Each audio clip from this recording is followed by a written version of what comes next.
கர்த்தருடைய பரிசுத்த நாமத்துக்கு மகிமை உண்டாவதாக. இந்த நாளுக்காக எடுத்துக்கொள்ளப்பட்ட வேத வசனம் யோவான் 16வது அதிகாரம் 24வது வசனம்.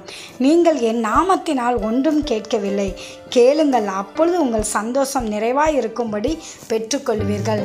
ஆமென்.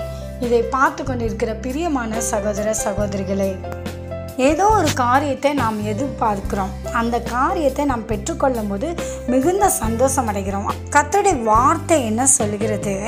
அவருடைய நாமத்தினால் நம்ம கேட்க வேண்டும்.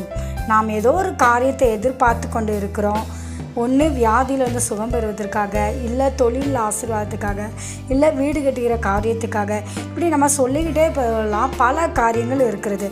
அந்த தேவைகள் நமக்கு வேண்டுமானால் அவருடைய நாமத்தை சொல்லி கேளுங்கள், அப்பொழுது உங்கள் சந்தோஷம் நிறைவாக இருக்கும்படி நீங்கள் பெற்றுக்கொள்வீர்கள் என்று கர்த்தருடைய வார்த்தை சொல்கிறது.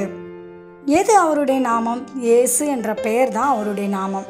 இயேசு என்ற பெயரை சொல்லி நம்ம கேட்க வேண்டுமா? அப்பொழுது நமக்கு அதை கொடுத்து அதை நம்ம பெற்றுக்கொள்வது நிமித்தம் நம்ம நிறைவான சந்தோஷத்தை பெற்றுக்கொள்வோம் என்று வசனம் சொல்கிறது.